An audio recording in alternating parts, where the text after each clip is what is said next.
Bellevue High, and he doesn't have a very good reputation. Miss Bliss encourages the class to give him a chance, but they are convinced that he's an actual psychopath. On his first day of class, the leather jacket-wearing stranger snaps Mikey's pencil, and he only answers one question on his quiz. When Miss Bliss asks him to introduce himself to the class, he stands up and says nothing more than, "My name is Deke." The class is not all enthused to welcome Deke, but Miss Bliss feels sorry for the young lad as he is trying to fit in, but that's a little hard for a 20-year-old held back in 8th grade, don't you think? Anything else? Miss Bliss tries to have a little heart-to-heart chat with our held-back Screech, but he would rather cast homicidal glances at her and anyone who dares cross his path. Spoiler alert. No, he can't read, so he's waged war on all of the implements that would cause him to read. I like that. No, there's that deleted scene where he's smashing a typewriter. Yep, just running through the school, smashing up typewriters and computers. So Deke is an asshole to Miss Bliss in their private moments. He says, I don't expect anything from anyone. I know, well, you can tell that Deke has been hurt a lot in his life. You really, like, right from the get-go, you're like, this kid's got problems at home, and he's lashing out. His parents won't let him read. During Miss Pellegrino's class, Nikki writes a play about a forest ranger starring Lisa. But when Lisa makes her appearance, she's wearing a fluffy pink ball gown and sparkly jewelry.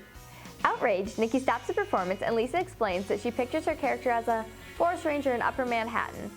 After hearing this, Nikki chases Lisa off the stage. By Lord, it's a miracle for Tina is finally earning her paycheck and actually teaching. But don't get excited, this is Tina we're talking about here. For nothing she says here further advances the main plot, but only stews a pissing match between Lisa and Nikki over a ridiculous play about forest rangers. What kind of play are you putting on? I'm a lumberjack and I am okay. You're missing the entire point of my play! Miss Bliss goes to talk to Tina about Deke. Tina tells her that he had left her an apple on her desk this morning, however, it only ended up on her desk because it landed there after bouncing off another student's head. Determined to help Deke, Miss Bliss decides to give to Mr. Belding's office to have a look at Deke's records. She learns that he has attended 8 new schools in the last 2 years. She tries to explain to Mr. Belding that something seriously is wrong, but he insists that because Miss Bliss has a way with kids, Deke will be just fine. That's not hard to imagine coming from a man in his early 20s. I mean, hasn't he ever heard of an alternative learning program?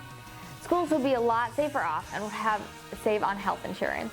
From start to finish, Belding just does not care about this plot at all. Right, this is kind of one of the more baller Beldings. Is this laying the thread for when he becomes a really absentee authority? He's working towards it. Well, he's also like, this is a 25-year-old man in my junior high. Let's just pass him through. Just give him an honorary junior high diploma. Well, he says that he has gone to 8 new schools in 2 years, to which I said, who is he, Slater? Oh, yeah. But more about, which is just disguising the fact of, like, how does that even work? I just assumed his parents move a lot. Yeah, but later on, Belding talks about how, like, he's been transferred and he'll transfer him again, but they haven't tried Siberia, and I'm like, I don't think public education works that way, that you could just kick a kid from one school to another within a given area just because he doesn't do well. Well, you can expel a kid. And yeah, then I don't think you get to you don't get to deport him. Yeah, I mean you could expel him, but that's usually a temporary thing. No, expulsion is forever. I mean, like, you can't just decide that a kid's not going to get educated. Well, but you can kick him out of your school, and if he's just showing up breaking pencils on the first day, especially if he's over 18. Yeah, and clearly is. Deke is pinning Screech up against the wall, and he demands that he be his new homework buddy. The arrangement consists of Screech doing all the work and disguising his handwriting to look like Deke's, and giving it to Deke to hand in. Screech tries to argue that he is not the best candidate for the position, but Deke said since he got an 100 on the last quiz, Screech is his partner of choice. You could definitely see, like, watching this, you can see why they brought Dustin Diamond when they retooled the show and relaunched it, and were like, all right, which of these kids are we going to bring back? You can see why Dustin Diamond got picked. Like, he does have some comic timing, and he seems fairly easygoing, especially for, like, an 11-year-old kid. Yeah. And the really bad stuff is when he gets older and starts mugging for the camera, and it kind of like gets in his head that he's this great physical comedian, and he starts playing it up, and he like overreaches and tries too hard, and then puberty hits, and does him no favors. But I think he's got some raw talent at the start here. In class, Miss Bliss is passing back papers, and she notices Deke's name is spelled incorrectly at the top. She asks him about it, and he explains that it is no more than a typographical error. When he sits down, he confronts Screech about it, and it turns out they both got D's on the paper. And Deke threatens that if he doesn't do a better job on the next time, he's gonna use Screech's face to erase the lines on the basketball court. Have you considered counseling?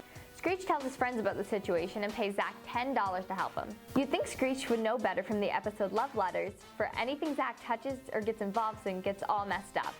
And Zach's like, how can I make money off of this?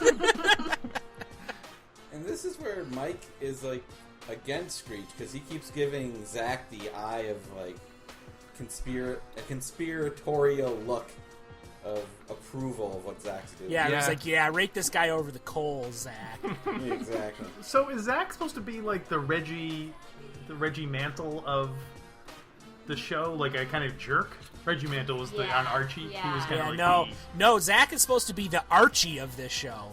What? Yeah, he's a bigot. That's how terribly he's written. Is he's supposed to be the Archie, but he really is more like the Reggie. Instead of like Archie, he's a little golden child who is raised for evil. And Zach is. Yeah. Okay. No, he's more like the guy in American Psycho. Patrick Bateman. Yeah, he's like only simulates emotion, and he's just trying to get what he wants from everyone. But he's like Tony Soprano. Like, we are charmed by him, but he's a sociopath. The show wants to position him as like a lovable scamp. Mm-hmm. Like, he doesn't follow the rules, and he kind of pushes things too far, and he gets in trouble. But he means well, and he's got a lot of potential, and the teachers give him a hard time, but they still want to see him succeed. And that's what they keep kind of putting out there, but if you watch it with any kind of critical eye, you're like, this guy's just a sociopath. Well, and it builds over time. It does. It gets increasingly worse. And their ideas of, like, what would be a likable kind of... What's the line between scamp and asshole? Yeah. And boy, do they cross that line. What's the line between lovable scamp and sex criminal? Yeah. The sex crimes. In drama class, Milo won't let Tina nail trees to the floor. As much as I hate to admit it, I'm on Milo's side. Why cause damage on school grounds when there are less destructive ways to secure props that don't require nails, such as stands perhaps? Why is Milo intervening here and not Belding? Oh yeah, I forgot. Belding's credo is, why can't someone else do it? This is a stage. The show must go on, and Woody's getting nailed. And Lisa keeps changing the details of Nikki's play. Miss Bliss insists that the solution is a compromise, but no one will listen to her. Man, is everyone just on their periods for the first time around here? You're the only one who can make that joke. I know, I did. Yay. So then Miss Bliss is like, compromise. Because she didn't notice, I guess, when it didn't work last time. And then she throws tampons at Nikki and Lisa and tells them to plug it up. Yeah, plug it up, plug it up. Zach confronts Deke about Screech, telling him that he's fighting Machine who shouldn't be messed with. Unfortunately, the plan backfired, and instead of letting Screech free, Deke decides to fight Screech himself. Screech flees for safety inside his locker as Zach tries to provide him with his daily dose of vitamin C through a straw to ward off viruses. Zach may have had a remedy, but that is not enough to cure Screech of his bully, who spots him on site on return to the hallway. This all happens when Mr. Belding is poking his nose, asking if anyone needs help, but not realizing that he is stepping onto a future crime scene. Gee, nothing gets by you, does it? If it's about Deke, take a number. Luckily, Miss Bliss steps in and protects Screech, but instead of being thankful, Screech insists that Miss Bliss made him look like a wimp, and he explains that he would rather have taken the beating. It's nice to see our little engine that could pretend to have any dignity and pride in that thin grasshopper frame of his. So, the school nurse says I have terrific clotting time. Miss Bliss goes to confront Deke and tell him that threatening other students is not okay. But she tells him that to make up for his lack of class participation, he must do an extra credit report on one of the presidents on the list that she hands him.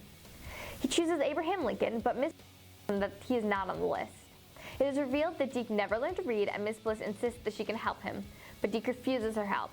Mr. Belding thinks the solution is to transfer Deke, but Miss Bliss knows that transferring him is not the answer. That came out of nowhere, especially with no clues, no foreshadowing, no nothing. Well, and I think that there's some implication that Deke has horrible parents.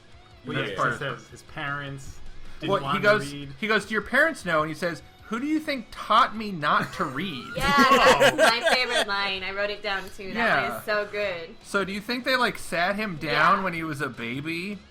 They gave him And a we're book like- and then they smacked it out of Yeah, his hand. they're like, "Don't read this."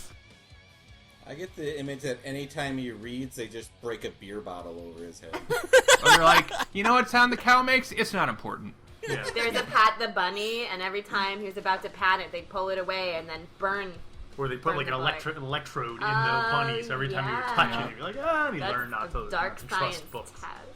Yeah, I feel like this is the show trying to establish that Deke has a tough home life without getting into too much detail because they're Yeah. trying to be squeaky clean. But the general idea of like, oh, who do you think didn't teach you? You're like, sure, maybe his parents didn't help him, but he's in ostensibly middle school at this point. That's an awful lot of teachers that have dropped the ball. Like, parents can help their kids read, but they also can learn it in school once they start going to school. No, but his parents taught him not to read. So I think it's like being Amish or something. Like, they're very strict about what he can and cannot do, and they were really intent on him not reading. They like paint over their street sign. I think they're like some kind of like All gibberish, all, Yeah. all the Swirly star, I frown. Turkish. you know, like parenting methods always change, you know, and they just like Deke was born at this particular moment where there was like this movement, the like "don't teach your kids to read" It was the movement. 70s. Yeah, so his parents are actually It they're was like, the late 50s. yeah. Also, they're like hippie beatnik types that didn't Right, believe yeah. in reading. Okay. Yeah. Yeah, and they're just like the government can control you if you read. Yeah. So that's what it is. He's fighting the system. Miss Bliss takes it upon herself to help our almost of legal drinking age Deke to read, thus foiling Mr. Belding's plan to ship Deke off to the Soviet Union gulag. I take it you've heard that speech before. Nikki and Lisa make up in the hallway as they realize that their argument is just as pointless as their last argument back in 5th grade. They both admit that they still want to perform the play, but this time Lisa wants to be the producer. There seems to be an epidemic going around, and the cure is compromise. You know, I could go with that. Screech still thinks Deke is planning to kill him, so he starts to give away his things. Mikey tells him that he should just go home, but Screech explains that he actually wants Deke to find him. When Deke finds him, the gang tries to protect him, but Screech insists that this is his fight, and the two head off into the bathroom. Screech feels the fight in him and willingly offers himself up as a sacrificial lamb to become another crime against children before dinner time. Screech pleads for mercy to spare his teeth and hopes that someday Lisa will find his mouth should survive. Deke calls Screech weird, and Screech tells Deke that it's one thing to beat him up and another to make fun of him. Deke tells him that he knows that it's like to get made fun of because he can't read. Deke is expecting Screech to laugh so he can fight him, but he doesn't react the way he's expecting him to. Deke lets Screech go with a warning and apologizes to Miss Bliss. She forgives him and agrees to help him learn to read. Thus, Screech will forever be laughingstock of everything. Moral of the story, learn to read or you will end up like the guy getting your kicks committing crimes against children. You take it right. Works for me.